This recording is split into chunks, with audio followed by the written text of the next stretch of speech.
Hello दोस्तों, कैसे हैं आप सभी। आई होप आप सभी की प्रिपरेशन काफ़ी अच्छी चल रही होगी। सो CDS 2 2026 एग्जामिनेशन के लिए हमने एक सीरीज स्टार्ट कर दी है टारगेट 50 प्लस, जो कि आगे के CDS आपके होंगे CDS 1 2027, CDS 2 2027, उन सभी के लिए यूज़फुल ये सीरीज़ होने वाली है। इस सीरीज़ में बेसिकली हम हमारा 50 प्लस मार्क्स को टारगेट कर रहे होंगे। अब कुछ स्टूडेंट को ये एग्जैजरेटेड लग सकता है कि 50 प्लस मार्क्स को यहाँ टारगेट किया जा रहा है। तो देखो, सिंपल सी स्ट्रेटजी है। अगर आपको राइट स्ट्रेटजी पता है, थोड़ा स्मार्ट वर्क करना पता है, प्रायोरिटी थीम्स आपको पता है कि कहाँ पर फोकस करना है, कुछ मिसलिनियस एरियाज़ पता है, कहाँ पर ज़्यादा स्ट्रेस अपॉन करना है, किस पे ज़्यादा रिवीजन करना है, किन एरियाज़ पे फोकस करना है, MCQ एप्टीट्यूड है, 50 plus marks is not that hard. अगर आप देखेंगे यहाँ पर, like I have scored 62 marks in my last attempt of CDS of OTA। तो जो मैंने लास्ट अटैम्प्ट दिया था CDS का OTA का, वहाँ पर मैंने 62 मार्क्स GS में आए थे।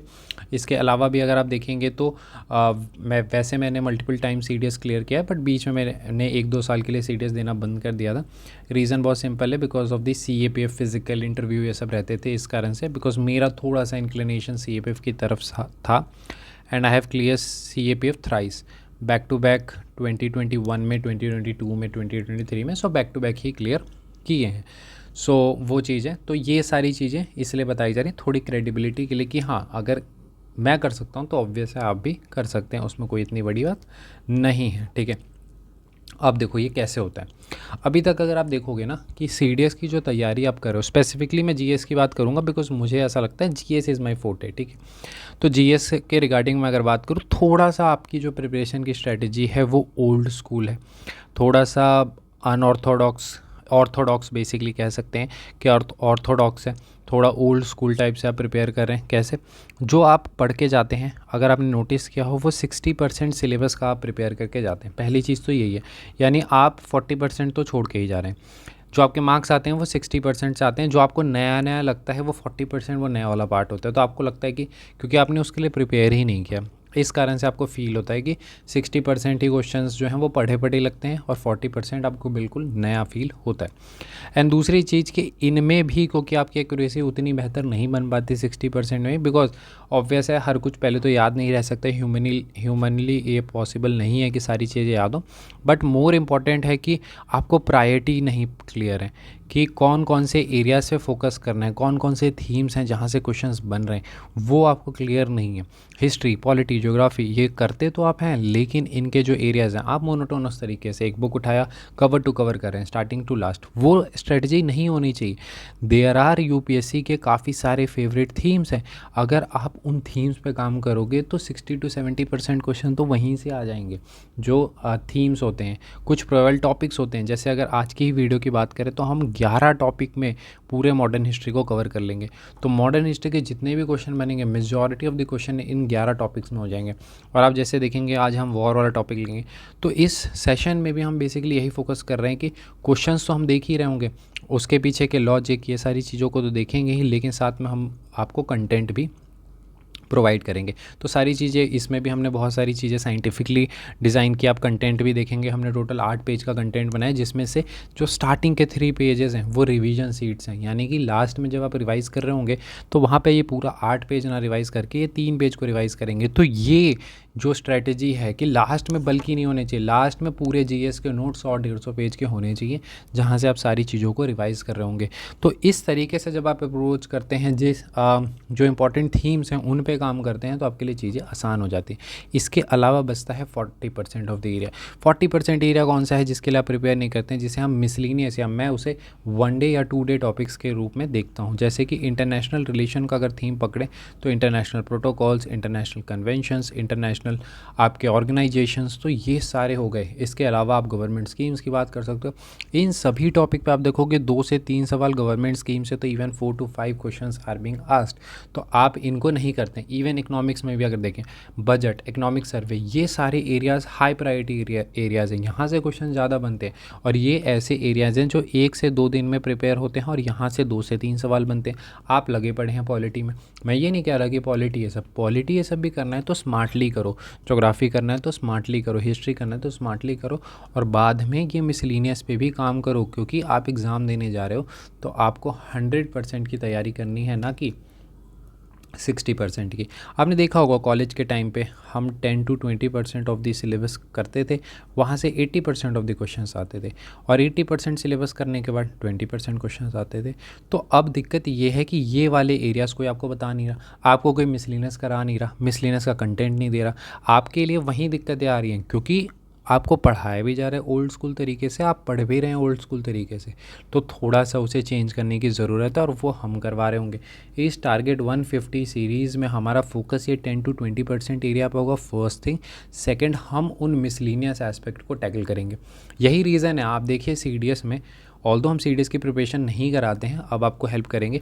हर साल हम 70+ क्वेश्चंस हम डिलीवर करते हैं, और ये सारे के प्रूफ्स हमने डाल रखे हैं। आप हमारा टेलीग्राम चैनल जाके देखिए, एज डिफेंस, जहाँ पे हम CAPF में काफ़ी अच्छा कर रहे हैं, तो वहाँ पर आप देखोगे कि हर साल जब CDS का एग्ज़ाम होता है हम प्रूफ्स डालते हैं, बिकॉज ऑफ दी CAPF के बच्चों के लिए, कि CAPF के जो बच्चे हमसे जुड़े हुए हैं उनको उस चीज़ से एक कॉन्फिडेंस बूस्टर का काम करे, तो उस कारण से, क्योंकि जो एग्ज़ाम होता है वो जस्ट पहले ही हो जाता है अप्रैल के मंथ में, तो इस कारण से तो 70% ऑफ द क्वेश्चंस हम क्यों 70+ क्वेश्चंस जो हैं हम क्यों हिट कर पा रहे हैं। रीज़न बहुत सिंपल है कि हमें पता है किस थीम पे काम करना है, तो उन थीम्स पे अगर आप भी काम करेंगे, जिसमें ऑब्वियस है हम आपकी हेल्प कर रहे होंगे, तो आपके लिए यूज़फुल रहेगा। अब इस सीरीज़ की अगर हम बात करेंगे, थोड़ा सा इसके बारे में देख लें कि 7 PM पे ये क्लासेस होंगी, ठीक है, डेली क्लासेस होंगी। तो ये 7 PM पे आपकी क्लासेस हो जाएंगी, डेली होंगी। इसकी शेड्यूल की अगर बात करें तो आप ACDS हमारा टेलीग्राम चैनल है, वहाँ पर इसकी शेड्यूल मिल जाएगी। अगर नोट्स की बात करें तो नोट्स भी हमारा ACDS में मिलेगा। लेकिन सबसे इंपॉर्टेंट क्या, आपको फीडबैक देना होगा, आपको 1 से 2 मिनट का टाइम निकालना होगा, और इस सीरीज़ के बारे में आपकी जो भी फीडबैक है वो कमेंट सेक्शन में देना होगा, बिकॉज फीडबैक हमें मोटिवेट करते हैं लगातार एफर्ट्स लगाने के लिए, ठीक है। अब चलिए बिना किसी देरी के टॉपिक को स्टार्ट करते हैं। तो टॉपिक है हमारा Wars fought in the British rule. अगर हम थोड़ा इसको और सिंप्लीफाई करें तो ऐसे वॉर्स जो कि फॉट किए गए थे ब्रिटिश के द्वारा। अब आप सोचेंगे कि नहीं, ये टॉपिक क्यों करें, ये टॉपिक की क्या रेलेवेंस है, तो वही रेलेवेंस को दिखाने के लिए पहले मैंने क्वेश्चंस रखे। कंटेंट से भी मैं चीज़ों को स्टार्ट कर सकता हूँ, बट क्वेश्चंस रखें, क्वेश्चंस को भी मैंने क्रोनोलॉजी से सेट किया, ताकि मैं दिखा पाऊँ कि किस तरीके से जो क्वेश्चंस हैं, 2011 वाला क्वेश्चन हो गया, या फिर ये एनडीए का क्वेश्चन डायरेक्टली कहाँ रिपीट हो रहा है, CDS में 2023 में।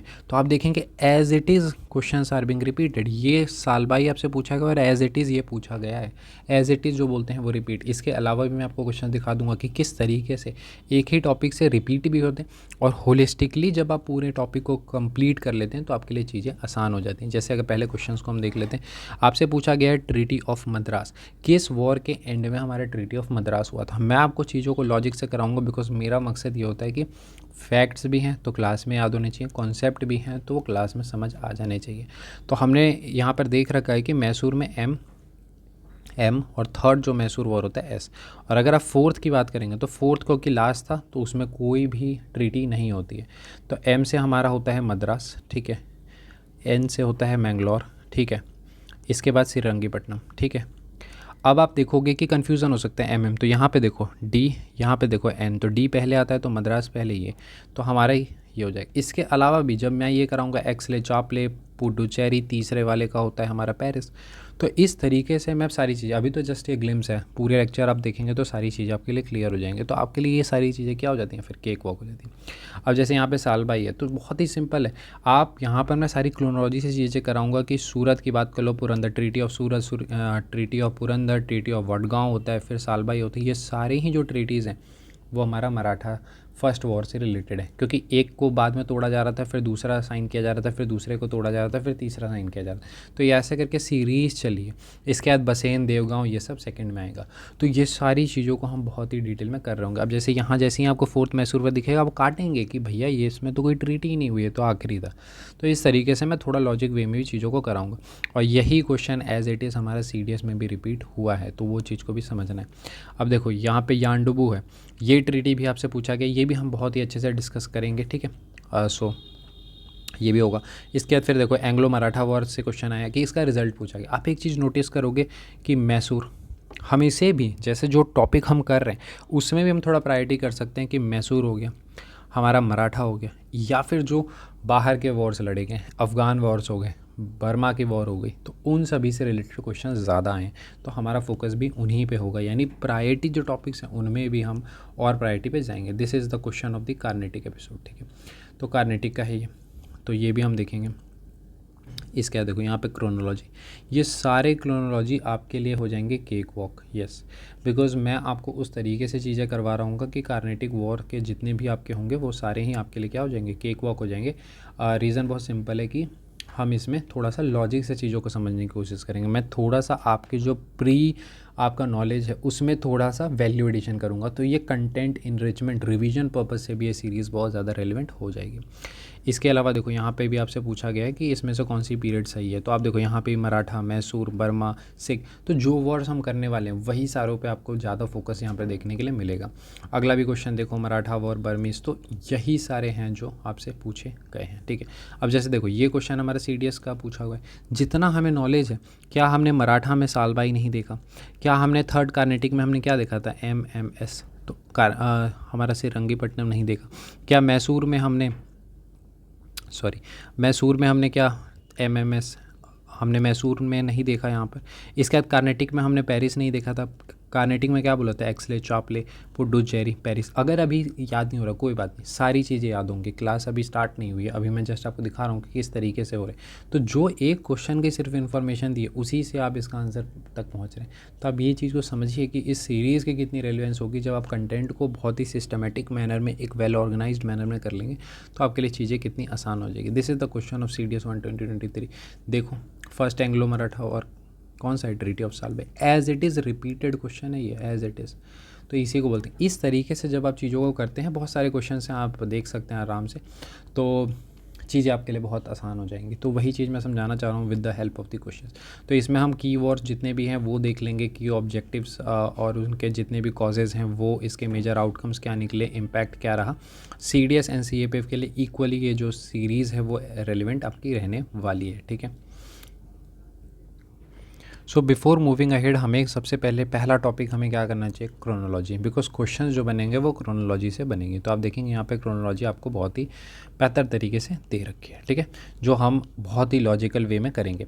इसके बाद वीडियो को आपको लास्ट तक ज़रूर देखना है, एटलीस्ट लास्ट वाला पार्ट ज़रूर देखिए, क्योंकि लास्ट में मैं आपको एक सीट में चीज़ें करवाऊँगा जो कि आपके लिए बहुत ज़्यादा रेलिवेंट होगी। तो वो पार्ट आपके डायरेक्ट क्वेश्चन यहाँ पर बनेंगे, क्योंकि मैं सारी चीज़ें आपको क्लास के अंदर ही याद करवा दूँगा, ठीक है। आप देखेंगे यहाँ पर भी मैं लॉजिक से हम अपने रिवीजन सीट पे जाएंगे, उससे पहले मैं आपको थोड़ा सा चीज़ों को लॉजिकली समझाने की कोशिश करता हूँ ताकि थोड़ा सा आपको चीज़ें याद हों। हम सभी को स्टूडेंट्स पता है कि 1757 में हमारा बैटल ऑफ प्लेसी होता है, ठीक है। सो प्लेसी तो सभी को पता होगा, बैटल ऑफ प्लेसी। इसके बाद हमें 1764 का पता है, which is the Buxar, battle of Buxar, ठीक है। यहाँ तक हर बालक को पता है। अब इसमें देखो समझने की कोशिश करनी, ये दोनों जो है हमारा बंगाल से रिलेटेड है, ठीक है, बंगाल से रिलेटेड है। जो चीज़ें मैं जैसे जैसे बता रहा हूँ वैसे याद रखो। इसको मान लेना है क्या, just a minute, I just change the, इसको मान लेना है हमारा बाउंड्री, ठीक है, बहुत सही। इसके बाद ही, यानी इससे पहले ना तो हम मैसूर में, मैं थोड़ा सा अभी ब्रिटिश बन जाऊँगा, ठीक है, चीज़ों को समझाने के लिए, ना तो मैं मराठा की तरफ जाऊँगा, ना मैं बर्मा की तरफ जाऊँगा, ना मैं सिख की तरफ जाऊँगा, ये सारी चीज़ें इधर ही होंगी, ठीक है, इससे पहले नहीं होंगी। ये चीज़ आपको क्लियर रखनी है। तो यहाँ पर ये है ब्रिटिश वर्सेस बंगाल, तो ये है ब्रिटिश वर्सेस बंगाल, और ब्रिटिश वर्सेस मैसूर, मराठा, ये सब 64 के बाद आएगा, ठीक है, डन। अब जो यूरोपियंस आए थे उनके बीच में पावर टसल होगा, तो उस चीज़ को थोड़ा समझना है कि हमने पढ़ा है कार्नेटिक एपिसोड, ठीक है, हमने कार्नेटिक एपिसोड पढ़ रखा है। और अगर हम कार्नेटिक की बात करेंगे तो जो कार्नेटिक एपिसोड, या कार्नेटिक एपिसोड में इसलिए बोलता हूँ, थोड़ा सा कार्नेटिक वॉर है बेसिकली वो, ठीक है। तो कार्नेटिक में हमने पता है इतना तो बेसिक कि वो ब्रिटिश और फ्रेंच के बीच हुआ था, ठीक है। ये सारी अगर नहीं पता कोई बात नहीं, हम सारी डिटेल में देखेंगे।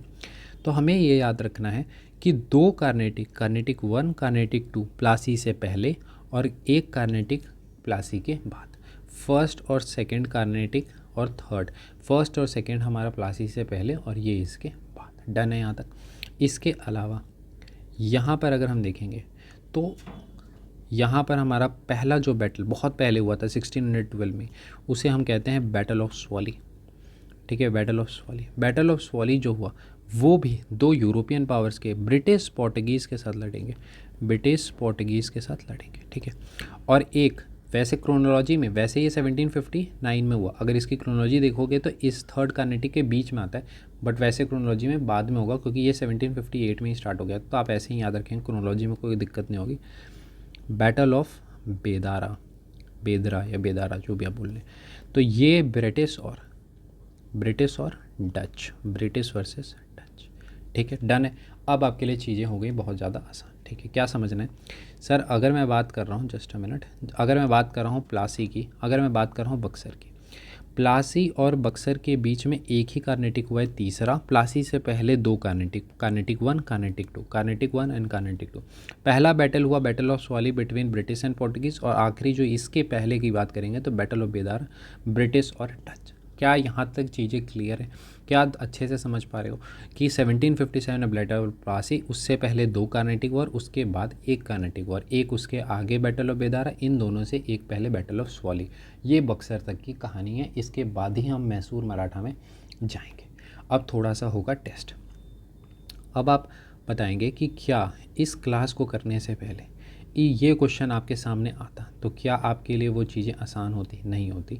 बट अब क्योंकि आपने क्लास कर लिया है तो आपके लिए चीज़ें काफ़ी ज़्यादा आसान हो जाएंगी। ठीक है, बैटल ऑफ स्वाली। ठीक है, तो अगर मैं दे दूं A B C D, इसको क्रोनोलॉजी में सेट करना है तो थोड़ा सा मेरे साथ रिलेट करेंगे। सबसे पहला बैटल ऑफ स्वाली, ठीक है, इसके बाद हमारा बक्सर तो सबसे लास्ट में, तो बक्सर सबसे लास्ट में, उससे जस्ट पहले बेदारा, उससे जस्ट पहले बेदारा, और यहाँ पर हो जाएगा ये।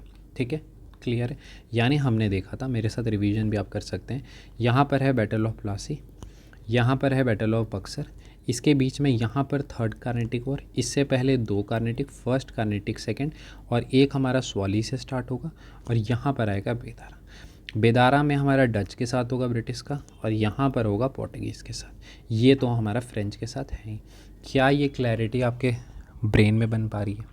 यही चीज़ मैं समझाना चाह रहा था कि भले ही ये पार्ट तो फैक्चुअल है, बट अगर आप इसको लॉजिकली करोगे तो आपके लिए चीज़ें बहुत ज़्यादा आसान हो जाएंगी। तो आपने देखा कि किस प्रकार से ये चीज़ आपके लिए बहुत ही ज़्यादा केक वॉक हो गई है। तो battle of Swally first, second, फिर प्लासी, फिर थर्ड, फिर ये, तो ये वाला क्रोनोलॉजी सेट है। अब हम इसको रिवाइज़ कर लेंगे तो एक बार के बाद आपके लिए चीज़ें कंसोलिडेट होनी स्टार्ट हो जाएंगी। यहाँ पर हम ट्रीटी और रिज़ल्ट को अभी अवॉइड करेंगे क्योंकि एक एक वॉर को हम डिटेल में भी करेंगे। मैंने जैसा बताया ये रिवीजन सीट है तो इसमें ट्रीटी रिज़ल्ट इसलिए दे दी गई ताकि लास्ट में आप इन्हीं 3 सीट से रिवाइज़ कर रहे होंगे। तो यहाँ पर पहला जो होगा वो बैटल ऑफ स्वाली हुआ 1612 में, इंग्लिश और पोर्टुगीज़ के बीच में। डन है यहाँ तक। पहला कार्नेटिक वॉर जो हुआ वो 1740 टू 48 के बीच में हुआ, फ्रेंच और इंग्लिश के बीच में। डन है ये भी। इसके बाद सेकंड कार्नेटिक होता है, ये भी पता है हमें। सेकंड के बाद हमारा बैटल ऑफ प्लासी होगा, बैटल ऑफ प्लासी के बाद हमारा थर्ड कार्नेटिक वॉर होगा, थर्ड कार्नेटिक वॉर के बाद हमारा बैटल ऑफ बेदरा होगा, बैटल ऑफ वांडीवॉस भी उसका पार्ट आएगा, हम देखेंगे। बैटल ऑफ बेदरा होगा, बैटल ऑफ बेदरा के बाद बैटल ऑफ बक्सर होगा, उसके बाद ही हमारा मैसूर मराठा की कहानी शुरू होगी। तो अब आपको चीज़ें क्लियरली समझ आ रही होंगी, थोड़ा मेरे साथ आप रिलेट भी कर रहे होंगे। ठीक है, इसके बाद सेकंड कार्नेटिक होगी। ये सारे पे आप दिक्कत ना लें, ये सारा हम डिस्कस करेंगे क्योंकि एक एक कार्नेटिक के वॉर, एक एक मराठा वॉर, एक एक मैसूर वॉर, सारा हम डिटेल में देख रहे होंगे। ये हमारा हो गया बैटल ऑफ प्लासी 1757, फिर हो गया थर्ड कार्नेटिक वॉर 1758। अब इसी में आप देखोगे बैटल ऑफ वांडीवॉस इसी का पार्ट है, तो इसको हम जब पढ़ेंगे तो आपको चीज़ें और समझ आएंगी। इसके बाद बैटल ऑफ बेदरा, फिर बैटल ऑफ बक्सर। तो क्रोनोलॉजी सेट है आपके दिमाग में, चीज़ें आपके लिए आसान हो गई होंगी। ठीक है, 1758 टू 63, यहाँ तक ठीक है। इसके बाद यहाँ तक की चीज़ें तो हमें क्लियर हैं सर। मैं एज अ ब्रिटिश, अब मैं थोड़ा अपने आप को ब्रिटिश समझ रहा हूँ ताकि चीज़ें आपके लिए आसान हो। मैं एज अ ब्रिटिश, मेरे पास बंगाल आ रखा है। ठीक है, मैंने ज़्यादातर जो यूरोपियन पावर है उन्हें एलिमिनेट कर दिया। अब मेरा टारगेट होगा मेजर पावर्स पे कंट्रोल करना। तो अब मैं टारगेट करूंगा साउथ की तरफ। तो साउथ की तरफ मैं सबसे पहले जाऊंगा मैसूर की तरफ और पहला मैसूर पे वॉर कर दूंगा। तो ऑब्वियस है मैं ब्रिटिश हूँ, मेरे साथ वॉर होगी मैसूर की, तो एंग्लो मैसूर वॉर उसको कहेंगे। पहला वॉर है तो पहला कहेंगे। बट जैसे ही जब ये वॉर होगा तो मुझे दिखेगा कि भैया इसमें तो मुझे कोई रिज़ल्ट ही नहीं मिला, ना मैं हारा ना मैं जीता। तो इससे कोई कंक्लूजन ड्रॉ नहीं हुआ। तो मुझे एक रियलाइजेशन तो ये मिल जाएगा कि जितना आसान मैंने मैसूर को हराना सोचा था उतना आसान मेरे लिए है नहीं। तो इससे बेहतर है मैं थोड़ा अभी टारगेट शिफ्ट कर लेता हूँ, मैं पहले मराठा पे अटैक करता हूँ, क्योंकि हो सकता है कि मैं बंगाल में मेरे पास पावर आ चुका है और बंगाल से मैं डायरेक्ट अब मैसूर जा रहा हूँ, तो उससे पहले मैं इधर मराठा को पावर कर लेता हूँ कंट्रोल, तो यहाँ पर मेरे पास पूरा पावर आ जाएगा, तो फिर मैं मैसूर पे अटैक कर लूँगा। तो इस कारण से मैंने पहले मराठा पे टारगेट किया अगला मैसूर वॉर करने से पहले। ये कहानी मैं इसलिए बता रहा हूँ, क्रोनोलॉजी में कभी दिक्कत नहीं होगी, अगर रटोगे तो फिर दिक्कत होगा, अगर कहानी आपको क्लियर है तो आपके लिए चीज़ें आसान होगी। तो मैंने फिर मराठा पे अटैक किया। अब जब मैंने मराठा पे अटैक किया तो वहाँ पर मुझे कोई कंक्लूजन नहीं दिखा। तो मुझे एक चीज़ की क्लैरिटी मिल जाएगी कि ना तो मैं मैसूर ना तो मैं मराठा को अकेले अभी के करंट स्टेटस में मैं नहीं कर सकता, डिफीट नहीं कर सकता। तो मुझे ऐसा करना चाहिए कि सबसे पहले मेरे को एक को टारगेट करना चाहिए दूसरे का साथ लेकर। तो मैं मराठा का साथ ले लूँगा किसके लिए, मैसूर पे अटैक करने के लिए, यानी मराठा का साथ ले लूँगा मैसूर पे अटैक करने के लिए। अब टारगेट मेरा क्लियर हो गया क्योंकि मराठा मेरे साथ है, अब मैं मैसूर पे अटैक कर रहा हूँ। तो यहाँ पर सेकेंड वॉर, थर्ड, फोर्थ, इसलिए आप देखेंगे सीरीज़ ऑफ। तो ये कहानी आपको क्लियर होगी, क्योंकि आप एग्ज़ाम में क्या सोचोगे, पहला एंग्लो मैसूर के बाद दूसरा, फिर तीसरा, फिर चौथा, नहीं, बीच में, क्योंकि मैंने मैसूर को नहीं हरा पाया तो अब मैं मराठा का सपोर्ट लेकर फिर जाऊंगा। तो यहाँ पर सेकंड होगा, फिर थर्ड होगा, फिर फोर्थ होगा। तो जो मैंने ट्रिक बताया था MS, ठीक है। वैसे मैं ये सारा उसमें भी डिस्कस करूँगा। तो ये मद्रास की ट्रीटी इसमें होगी, इसमें मैंगलोर की होगी और इसमें श्रीरंगपट्टनम की होगी। और थर्ड तो लास्ट था तो उसमें कोई भी ट्रीटी नहीं होगी। तो यहाँ तक क्या आपको क्लैरिटी मिल गई होगी। इसके बाद हम आगे बढ़ेंगे। अब ऑब्वियस सी बात है कि मैं मैसूर को जीत गया, अब मैंने आपका फ़ायदा लिया था एज अ मराठा, तो अब मैं आप पे अटैक करूँगा क्योंकि मुझे तो ये भी चाहिए। तो इस कारण से आप देखेंगे फिर सीरीज़ ऑफ अटैक मराठा पे होंगे। तो मराठा 2, फिर मराठा 3। तो यहाँ तक ठीक है। तो इसके बाद हमारे मराठा पे अटैक होगा। अब मैं यहाँ पर आप देखोगे एज अ ब्रिटिश सोचो, ये बंगाल वाला भी मुझे एरिया मिल गया, मुझे मैसूर भी मिल गया और मुझे बंगाल भी, ये पूरा मिल गया। अब इधर तो मैंने पहले से ही ट्रीटी कर रखी है, अगर आपने थोड़ा पढ़ा हो ट्रीटी ऑफ अमृतसर विथ 1808 में treaty of Amritsar Lord Minto ने किया था रंजीत सिंह के साथ की सतलज को बाउंड्री बना लिया जाएगा और सतलज से कभी इधर सिख नहीं आएंगे। तो ऑब्वियस सी बात है फिर ये अब इस तरफ जाएंगे, इस तरफ यानी कि बर्मा की तरफ जाएंगे। तो इसके बाद आप देखेंगे कि यहाँ पर ये पहले बर्मा, बर्मा के बाद सिंध, सिंध के बाद अफ़गान, एक एक अटैक करेंगे क्योंकि ये था कि हाँ कंट्रोल करना है। तो बर्मा जिसमें कि यांडुबू, ये हम देखेंगे, वैसे आपको दिक्कत नहीं होगी। तो पहले एक मैंने अटैक कर दिया बर्मा के ऊपर, फिर दूसरा अटैक कर दिया सिंध के ऊपर, फिर अफ़गान के ऊपर, फिर फोर्थ, एक एक वॉर थोड़ा थोड़ा, क्योंकि अब मेरे पास मेजर पावर आ रखी है। मेरे पास बंगाल है, मेरे पास मैसूर है, मेरे पास मराठा है। तो मैं एक एक अटैक कर दूंगा। मैं एक अटैक जाके पहले बर्मा पे कर दूंगा, फिर सिंध पे। सिंध पे बेसिकली सब्सिडरी अलायंस, मैं याद करने के लिए बता रहा हूँ, इसको बहुत ज़्यादा रिलेट नहीं करना है, याद करने के लिए याद है। इसके बाद मैंने अफ़गान पे किया, फिर मैंने सिख पे किया, ठीक है। तो एक एक कर दिया। उसके बाद फिर मैं दूसरा कर दूंगा, तो दूसरा सिख वॉर, फिर बर्मा पे दूसरा अटैक, फिर अफ़गान पे दूसरा अटैक, फिर बर्मा पे तीसरा अटैक और फिर तिब्बत, और यहाँ से हमारी क्रोनोलॉजी हो गई ख़त्म। तो ये हमारा क्रोनोलॉजी याद करने का तरीका था। यहाँ तक तो आपको कोई दिक्कत नहीं होगी। मैंने बर्मा पे एक अटैक किया, बर्मा के बाद सिंध, सिंध के बाद अफ़गानिस्तान, अफ़गानिस्तान के बाद सिख, सिख के बाद अगर आप देखोगे सेकंड सिख वॉर भी मैं उसी टाइम कर लूँगा, क्योंकि ऑब्वियस है अगर मुझे आगे, मैं एज ए ब्रिटिश सोचूंगा तो मुझे अगर आगे अफ़गान की तरफ जाना है, मुझे सिंध की तरफ जाना है, तो पहले मैं सिख यानी जो पंजाब वाला एरिया उसको कंट्रोल करने की कोशिश करूँगा। तो मैं यहाँ पर पहले यही दोनों कर लूँगा, उसके बाद फिर बर्मा, फिर अफ़गानिस्तान, फिर थर्ड बर्मा वॉर, ठीक है। तो बर्मा क्योंकि दूर था तो इसलिए तीसरे वॉर की ज़रूरत पड़ी, नहीं तो ज़रूरत नहीं पड़ती, ऐसा कुछ आप सोच सकते हैं। याद करने पॉइंट ऑफ व्यू से मैं बता रहा हूँ। तो ये क्रोनोलॉजी आपको अब सेट हो गई होंगी। अब एक एक करके जब हम डिटेल्स को देखेंगे तो आपके लिए चीज़ें और थोड़ी सी आसान होती हुई नज़र आएंगी, ठीक है। तो क्या देखना है, सबसे पहले अगर हम कार्नेटिक एपिसोड में देखेंगे यानी कार्नेटिक वॉर में देखेंगे, तो सबसे पहली चीज़ आपको ये समझना है कि कार्नेटिक वॉर किन दो के बीच हुई थी। तो मैंने बताया ब्रिटिश वर्सेस फ्रेंच, ठीक है।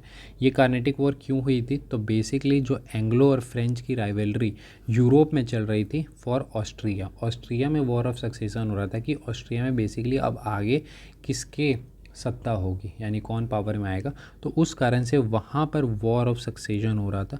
वो वॉर ऑफ सक्सेशन यानी यहाँ का कोई इंटरनल, यहाँ इंडिया का नहीं था, वो वॉर की वजह से यहाँ पर भी ब्रिटिश, इंडिया की ब्रिटिश में हो गई, ठीक है, समझ रहे हो। यानी कि सपोज़ कुछ इस तरीके से है कि कोई दो फैमिली है वो कहीं रह रही हैं बाहर, वहाँ पे वो दोनों लड़ पड़े, तो उनके जो बाकी फैमिली मेम्बर कहीं और रह रहे हैं वो दोनों भी आपस में लड़ लिए। तो इस टाइप से कुछ आप समझ सकते हैं कि ये चीज़ हो तो रही है यूरोप में, Austria war of succession, but cause यही था। और इसी कारण से आप देखेंगे कि जो ट्रीटी भी हुई वो एक्सले चापले है यहाँ के नाम पे ना होके वहाँ के नाम पे, तो एक्सले चापले इसीलिए इस ट्रीटी का नाम है।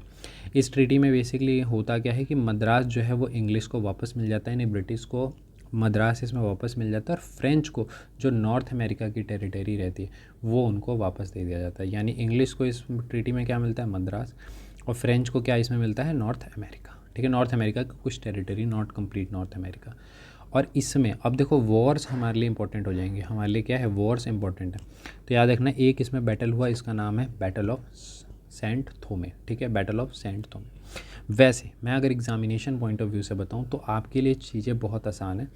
आपको 3 बातें एग्ज़ाम में याद करके जानी है हर पे। देखो याद रखना, पहला कार्नेटिक वॉर, ट्रीटी हुआ एक्सले चापले, बैटल था बैटल ऑफ सेंट थोमे। यहाँ पर हुआ सेकेंड कार्नेटिक वॉर, यहाँ पर ट्रीटी हुई पुडुचेरी, और इसमें होता है सीज ऑफ आर्कॉट। ठीक है, इसके बाद होता है थर्ड में हमारा है ट्रीटी ऑफ पेरिस, और इसमें बैटल ऑफ बॉन्डिवॉस होता है। ठीक है, ध्यान से सुनो, फिर से मैं रिपीट करूँ, कहानी तो मैं सुना ही दूंगा क्योंकि मेरा मकसद ये नहीं है कि मैं कहानी सुनाऊँ आपको, हिस्ट्री की समझ से ज़्यादा एग्ज़ाम में क्वेश्चन होने चाहिए, वो मेरा मकसद ज़्यादा है। तो आप इसको थोड़ा समझने की कोशिश करो। मैं क्या कहना चाह रहा हूँ, पहला Carnatic war, treaty of Aix-la-Chapelle, battle of Saint Thome, 3 बातें। Second Carnatic war, treaty of Puducherry, siege of Arcot. Siege of Arcot अगर मैं लिख दूँ आपके लिए आसान हो जाए तो, सीज ऑफ आर्कॉट याद रखना। इसके बाद यहाँ पर थर्ड कार्नेटिक वॉर, पेरिस, और बैटल ऑफ बॉन्डिवॉस। क्लियर है, तो ये 3 बातें, तीन बातें अगर आपको याद हैं तो आपके लिए चीज़ें आसान हो जाएगी। एक्सले चापले, पुडुचेरी, पेरिस। ठीक है, याद रखना है, सबसे पहला फॉरेन से स्टार्ट हुआ, एंड भी फॉरेन पे होगा, बीच में एक इंडिया का पुडुचेरी आ जाएगा। तो वैसे करके ऐप से वैसे तो याद रखो कि फ्रेंच का ऐप है या कार्नेटिक ऐप है, तो वैसे करके तो याद रहेगा, लेकिन बीच में पुडुचेरी पड़ेगा।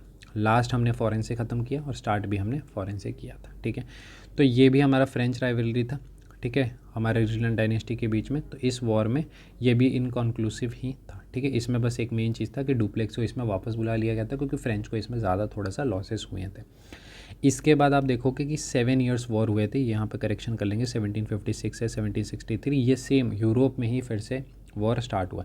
यही रीज़न है, आप देखोगे कि 1760 में बॉन्डिवॉस का वॉर के बाद फ्रेंच का यहाँ से चीज़ें ख़त्म हो चुकी थी इंडिया से, बट स्टिल आप ये देखोगे कंक्लूजन इसका 1763 के में हुआ है, क्योंकि ये 7 साल का वॉर था जो यूरोप में चल रहा था, यहाँ इसका कोई लेना देना नहीं था। तो यूरोप में ये चल रहा था, इधर से इंग्लिश की तरफ से आयरे कूटे थे, और इसमें आर्थर डी लैली थे, क्योंकि डुप्लेक्स वापस जा चुके थे सेकंड के बाद।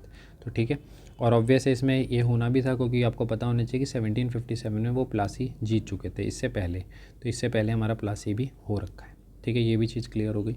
अब इसके बाद हुआ ये था कि फ्रेंच को इंडिया में सिर्फ कुछ ही सेटलमेंट रखने का अलाउ किया गया था, और उसमें भी वो कमर्शियल पर्पज़ से रख सकते थे, फोर्टिफिकेशन उनको अलाउड नहीं था। तो ये चीज़ हमें पता होनी चाहिए, तो ये भी आपको क्लियर हो गया होगा। इसके बाद हम आ जाते हैं बैटल ऑफ प्लासी, जो कि आपने थोड़ा बहुत पढ़ रखा होगा, तो इसमें मैं ज़्यादा फोकस उतना नहीं करूँगा, आपके लिए जो चीज़ें हैं वो थोड़ी सी मैं आसान कर दूँगा। 1757 में रॉबर्ट क्लाइव का आपने पढ़ा होगा, इसमें जो क्वेश्चन बनता है वो पूछा जाएगा उस समय पे आपके बंगाल में कौन पावर में थे, तो सिराजुद्दौला। कन्फ्यूज़ नहीं हो जाए, शुजा-उद-दौला हमारे बक्सर के टाइम पे आएगा, तो कभी कभी नाम में कन्फ्यूज़न हो जाता है।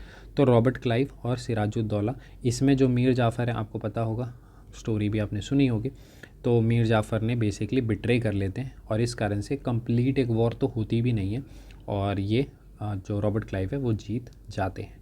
ठीक है, तो ये हुआ था 23 जून 1757 में। आपको याद रखना है 1757 ओनली। भागीरथी नदी के तट पर ये कलकत्ता में लड़ा गया था, और सिराजुद्दौला के अगेंस्ट में हुआ था। हाँ, ये क्यों कारण था, कारण इज़ नॉट दैट इम्पॉर्टेंट कि एंटी इंग्लिश पॉलिसी अडॉप्ट कर रहे थे, तो this is not important. British जीते थे, ऑब्वियस सी बात है, क्योंकि यहाँ पर बिट्र किया था किसने, मीर जाफ़र ने। उसके बाद ऑब्वियस है कि मीर जाफ़र को वहाँ पर बना दिया जाएगा नवाब, तो नवाब यहाँ पर वो बन गए थे, तो this is something which is there. इसके बाद हाँ, एक बैटल ऑफ पानीपत होता है 1767 में, ये आप याद रख सकते हैं कि 1767 में आपको बताना है कि फर्स्ट सेकेंड, मैं ईयर आपके लिए बता देता हूँ, थोड़ा आपके लिए आसान कर देता हूँ। 1756 में पहला first battle of Panipat, second battle of Panipat और थर्ड हमारा 1761 में हुआ है, ठीक है। अब इसमें देखोगे तो अहमद शाह अब्दाली, इनको अहमद शाह दुर्रानी भी कहते हैं। दुर्रानी क्यों कहते हैं? क्योंकि इनका जो एम्पायर था उसका नाम दुर्रानी एम्पायर था, वैसे इनका नाम अहमद शाह अब्दाली था। इन्होंने अपने एक, जब ये इन्वेड किए थे इंडिया में, तो इन्होंने अपने बेटे को यहाँ पर बैठाया था, जो कि मराठा के पावर्स के थ्रू उनको फिर हटा दिया गया था वहाँ से, पंजाब के बेसिकली थ्रोन से। तो इसके बदले में इन्होंने मराठा से रिवेंज लेने के लिए मराठा पे अटैक किया था, या बेसिकली एक वॉर हुई थी जो कि हमारा पानीपत में हुआ था हरियाणा में, जो आपको पता होगा।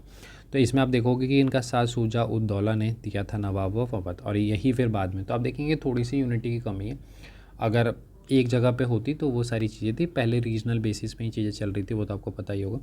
तो और इधर से हमारे मराठा थे, तो ऑब्वियस है मराठा की इसमें लॉस हुई थी, तो ये चीज़ आपको पता होगी, तो ये चीज़ रहती है। तो ये थर्ड बैटल ऑफ पानीपत हो जाएगा। इसके बाद हमारा है battle of Buxar. Battle of Buxar आपने पढ़ा होगा, 1764 में ये लड़ा गया था। इसमें क्या है, 3 लोग एक तरफ थे और एक तरफ हमारे ब्रिटिश थे। तो ब्रिटिश एक तरफ हो गए, एक तरफ हमारे सामने मीर काजिम जो उस समय नवाब थे, किसके? बंगाल के, और शुजा उद दौला जो कि नवाब थे अवध के, और शाह आलम टू ये मुग़ल एम्परर थे। ये तीनों मिलकर एक तरफ से, और एक तरफ से हमारे जो ब्रिटिश थे वो, और ये लड़ा गया था बक्सर में, ठीक है। तो ऑब्वियस ही बात है। और causes are not that important, causes basic सा था कि मीर काजिम का जो पॉलिसीज़ था वो वही एंटी पॉलिसीज़ कह सकते हो, जैसे सिराजुद्दौला का था प्लासी के टाइम पे, वही चीज़ थी। और ऑब्वियस ही बात है, ब्रिटिश ने कंबाइंड फोर्स यानी ये तीनों के फोर्स को डिफीट किया था। और इसके बाद ही हमारा ट्रीटी ऑफ इलाहाबाद ट्रीटी हुआ था, जो हम आप अभी देखेंगे, ठीक है। तो उसके बारे में डिटेल्स देखेंगे। यहाँ पे अगर आप देखोगे तो प्लासी का जो 1757 था, इसने सिर्फ ब्रिटिश का पॉलिटिकल कंट्रोल के लिए डोर को ओपन किया था, और मराठा वीकेंड हो गए थे। बट जो इकोनॉमिक पावर इन्हें मिली थी वो मिली थी बक्सर से। वो कैसे? अगर आप यहाँ देखेंगे, जो कंटेंट हमने यहाँ पे आपको प्रोवाइड कराया, ये है ट्रीटी ऑफ हमारा इलाहाबाद इन 1765। इसमें बेसिकली हुआ क्या, 2 ट्रीटी साइन किए गए, क्योंकि कंबाइंड फोर्स थी तो 2 ट्रीटी साइन की गई थी। पहला एक Shah Alam, he was Mughal emperor, क्योंकि ऑब्वियस ही बात है मीर काजिम के साथ कोई भी नहीं, बिकॉज मीर काजिम को तो डिथ्रोन कर दिया जाएगा, और उसके बाद फिर ऑब्वियस है मीर जाफ़र फिर से थे। तो यहाँ पर अगर आप देखोगे तो जो शाह आलम है उनके साथ एक ट्रीटी हुई, और एक शुजा उद दौला अवध के साथ ट्रीटी हुई। तो इसमें क्या था, शाह आलम से दीवानी राइट्स ले लिए गए, यानी कि दीवानी राइट्स जो हैं वो ईस्ट इंडिया कंपनी को मिल गई थी यहाँ से। यानी इसका दीवानी राइट्स का मतलब क्या होता है? दीवानी राइट्स का मतलब होता है कि जो रेवेन्यू है, टैक्सेस हैं, वो अब बंगाल, बिहार और उड़ीसा, क्योंकि उस समय ये 3 पार्ट आते थे बंगाल के, तो इन सभी का जो रेवेन्यू है वो कौन कलेक्ट करेगा? East India company. तो ये चीज़ हो गई। और इसके अलावा जो कंपनी ने एम्परर को कितना पे किया था? 26 लाख रुपए, ठीक है। और वो भी आप देखोगे 50 लाख तो इन्हीं से ले लिए थे, तो वैसे करके ही पे किया था। तो नवाब ऑफ शुजा उद दौला से उनकी जो टेरिटरीज़ थी, डिस्ट्रिक्ट ऑफ कोरा, इलाहाबाद, ये सारा दे दिया गया था मुग़ल एम्परर को। तो आप देखेंगे कि आपस में ही एक दूसरे से लेकर वो देकर कंप्लीट जो मेन पावर था रेवेन्यू का, टैक्सेस का, वो कहीं ना कहीं जो ब्रिटिशर्स ने अपने हाथ में ले लिया था, ठीक है। और Awadh was restored to Nawab but heavily constrained, effectively making a buffer for expanding the British territory. तो एक बफर के रूप में बना लिया गया था। और ये वॉर पेनल्टी तो 50 लाख रुपए उनसे ली ही गई थी कि आपने हमसे वॉर लड़ी तो लड़ी क्यों, ठीक है। इसके बाद हम आ जाते हैं मैसूर के ऊपर, ठीक है। मैसूर में आप देखोगे सीरीज़ ऑफ 4 वॉर्स हुए थे।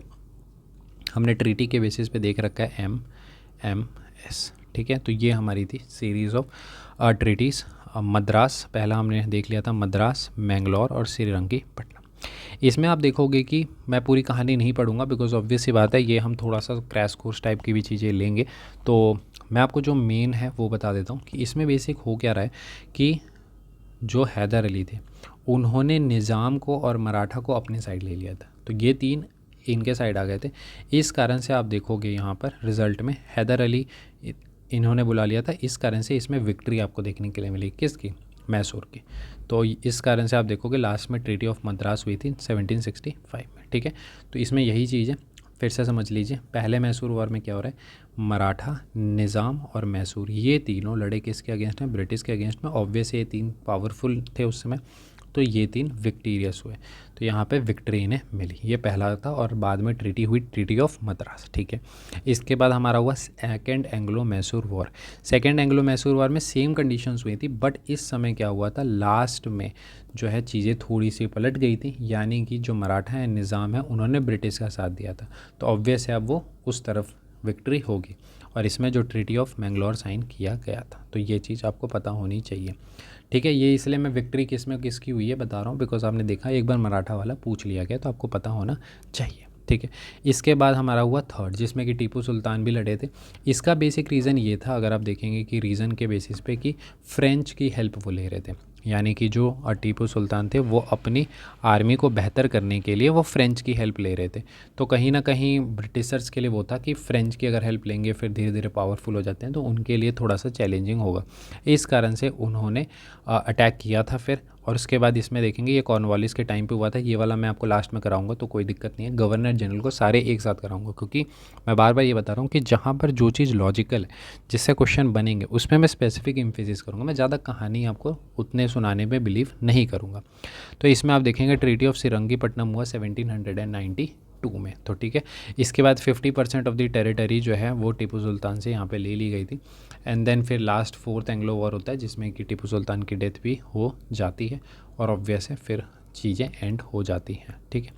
1799 में मैसूर एनेक्स हो जाता है, तो इसलिए आप देखेंगे इन 3 में ट्रीटी है, इसमें कोई ट्रीटी नहीं है, ठीक है। तो ये चीज़ें हमने देख ली। इसके बाद मैंने मराठा का बताया था, मराठा में हमने देखा, देखो मराठा में पहला वॉर क्यों होता है, क्या होता है कि माधवराव की जैसे ही डेथ होती है तो मराठा में एक पावर टसल स्टार्ट हो जाता है, और जो नाना फडणवीस हैं वो ट्रीटी के अगेंस्ट जाकर, ठीक है, अगेंस्ट जाकर एक पोर्ट जो है वो फ्रेंच को दे देते। तो ऑब्वियसली ये सारे रीजनल पावर रीजनल हैं, मतलब जो कॉजेज़ होती हैं, और इसके कारण चीज़ें स्टार्ट हो जाती हैं, और फिर मराठा और ईस्ट इंडिया कंपनी के बीच में जो लड़ाई या वॉर जो है वो स्टार्ट होती है, ठीक है। इसमें आपको याद ये रखना है, अब जैसे इसमें तो 2-4 दे रखे हैं कि वाडगांव की ट्रीटी हुई, फिर वो रिजेक्ट कर दिया गया वॉरेन हेस्टिंग के द्वारा, फिर से ट्रीटी ऑफ सालवाई हुआ, तो इसमें एक सीरीज़ ऑफ ट्रीटी हैं।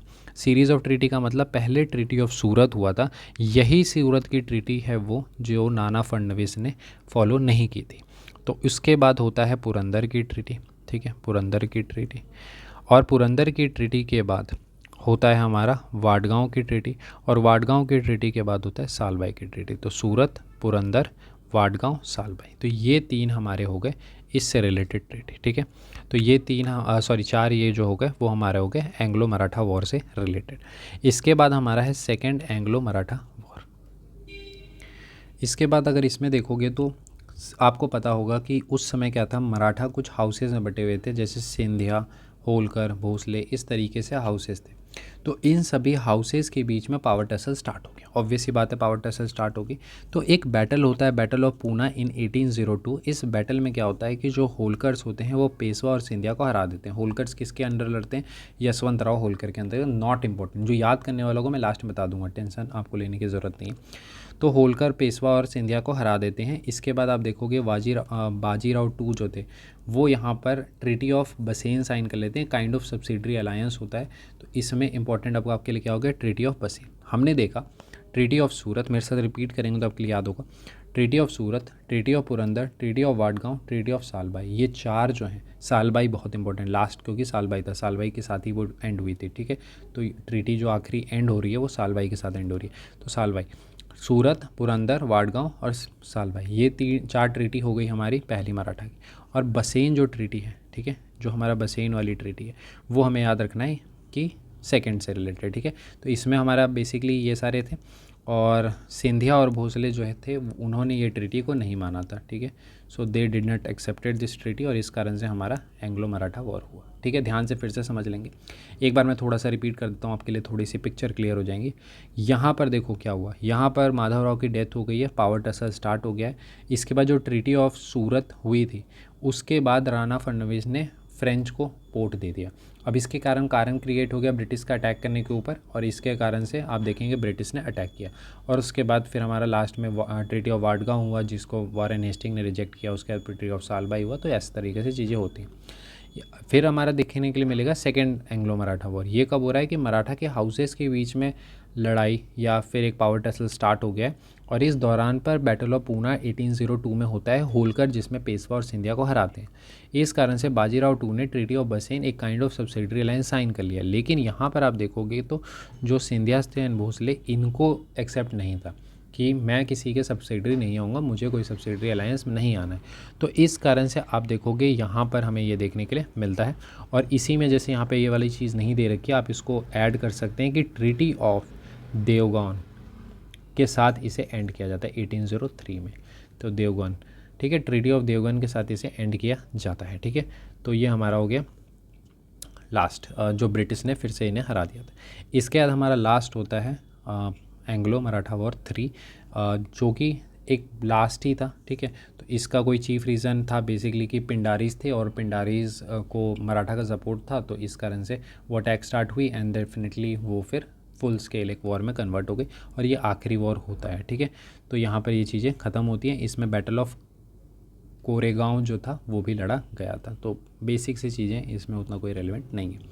ठीक है, तो वैसे अगर आपको याद रखना है तो इसमें जो लास्ट में ट्रीटी होती है वो ट्रीटी ऑफ पूना थी, बट ये इंपॉर्टेंट नहीं है, आपको सालबाई और वो सब याद रखना है। ठीक है, तो अब अगर मैं आपसे एक सवाल पूछ लूँ, ठीक है, हाँ हो सकता है थोड़ा सा कॉम्प्लिकेटेड आपके लिए चीज़ें हो गई होंगी, बट मैं आपको जो जो सवाल पूछता हूँ अगर इनके आंसर आपको पता है तो आपके लिए चीज़ें आसान है। सूरत, पुरंदर, वाडगांव, सालबाई, ये ट्रीटी किसके हैं? फर्स्ट एंग्लो मराठा वॉर के। बसेन देवगांव किसका है? सेकंड का डन है।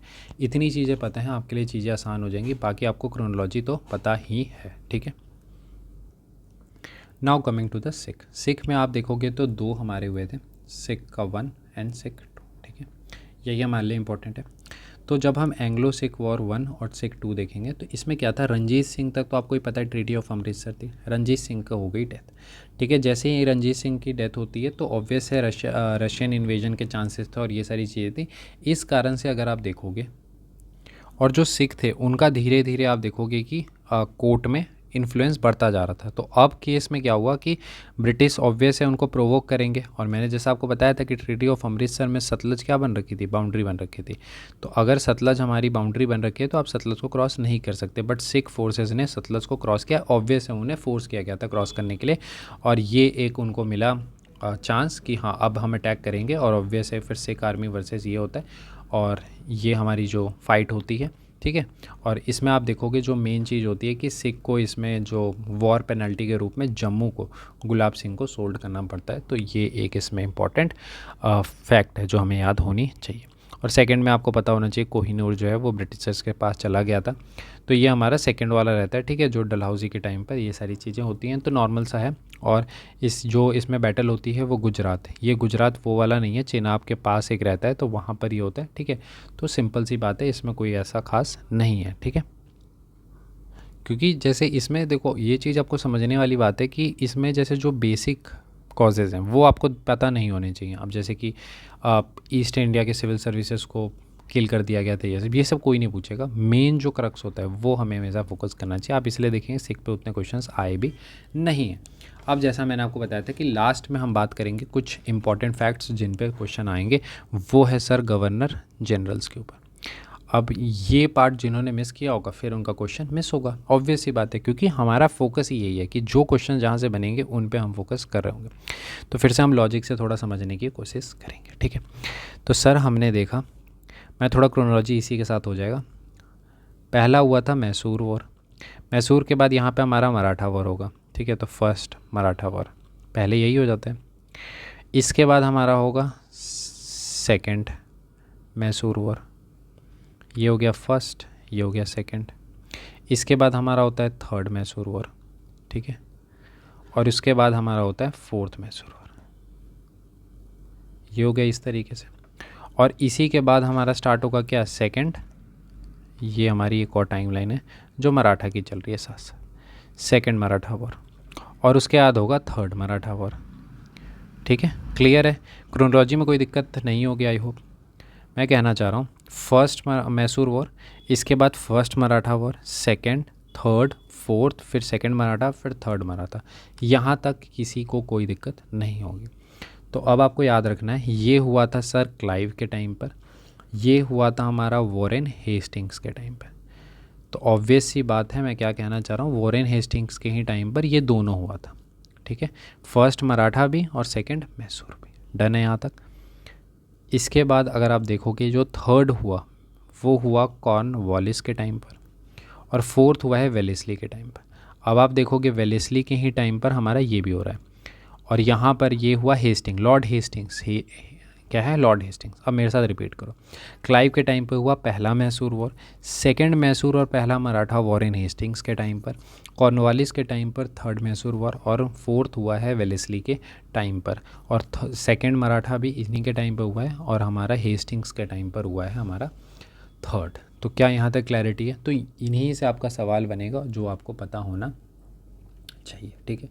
इसके बाद एक दो और एडिशनल फैक्ट्स मैं आपको बताता हूँ। एक आप याद रख सकते हो, लॉर्ड एमरहेस्ट, इनके टाइम पर हमारा बर्मा वाला हुआ था, ठीक है। इसके अलावा हमने क्या पढ़ा था? अफ़गान पढ़ा था। तो अफ़गान वाला हुआ था लॉर्ड ऑकलैंड के टाइम पर, लॉर्ड ऑकलैंड, ठीक है, लॉर्ड ऑकलैंड। इसके अलावा हमारा था लॉर्ड एलनब्रो, ठीक है। वैसे तो इन सभी के भी ट्रिक्स हैं मेरे पास, बट वो थोड़ा सा पर्सनल होने की वजह से मैं वो नहीं बता रहा, क्योंकि वो थोड़ा अगर आप अपने अनुसार से रखें। और लॉर्ड हार्डिंग, ठीक है, लॉर्ड हार्डिंग, क्योंकि ऑब्वियस है पंजाब को हराने के लिए थोड़ा सा आपको बहुत ज़्यादा पावरफुल होने की ज़रूरत है, तो हार्ड जगह है, ठीक है। तो लॉर्ड हार्डिंग, लॉर्ड हार्डिंग 1, ये पंजाब सिख, ठीक है, पंजाब, ठीक है। तो आप याद रख सकते हैं एलन ब्रॉस सिख के टाइम पे, ऑकलैंड अफ़गानिस्तान, ऑकलैंड, तो वैसे करके थोड़ा सा पर्सनल मेरे पास ट्रिक्स हैं, इसीलिए आप खुद से बना लेंगे तो ज़्यादा बेहतर होगा। एमरहेस्ट आपका बर्मा के टाइम पे थे, तो बहुत ज़्यादा आपको क्लैरिटी मिल गई होगी। एक दो बार रिवाइज़ करोगे, सामने सीट लगा लोगे, याद हो जाएगा। पहला मैसूर सबसे पहले ही हुआ है, आपको मैंने बताया था कि मैसूर वाला बहुत ही स्टार्टिंग में हो गया, तो क्लाइव के टाइम पर। इसके बाद वॉरेन हेस्टिंग्स के टाइम पर सेकंड और थर्ड। इसके बाद इनको अगर रिलेट कर लोगे रेगुलेटिंग एक्ट 70-73 के साथ, तो और भी चीज़ें आपके लिए आसान हो जाएंगी। क्यों? क्योंकि वो आपको पता होना चाहिए कि सेकंड और फर्स्ट मराठा वॉर उसी टाइम पे हुआ। इसके बाद फिर कॉर्नवालिस, इसके बाद वेलेस्ली के टाइम पे 2 हो गए।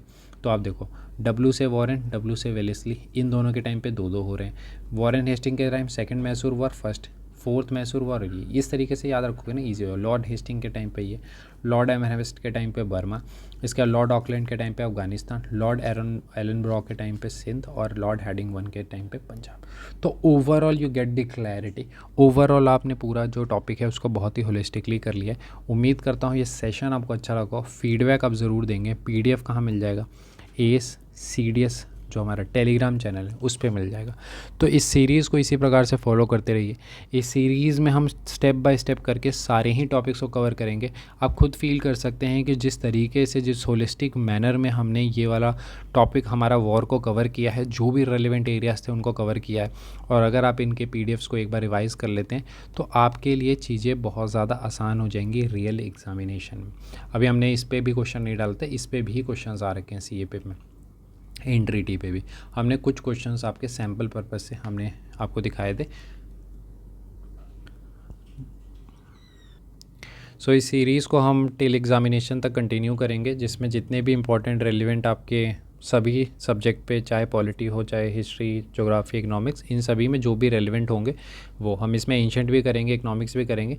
इसलिए हम फोकस उन एरियाज़ पे कर रहे हैं। अभी हिस्ट्री से इसलिए स्टार्ट किया ताकि आपके लिए थोड़ा सा जो डिफ़िकल्ट सब्जेक्ट है वो ज़्यादा ईज़ हो जाए। इसके बाद हम इसमें इकोनॉमिक्स से फोकस करेंगे, और साइंस, ये सब जो जहाँ से ज़्यादा क्वेश्चंस आते हैं ऑब्वियस है उन्हें हम कवर करेंगे।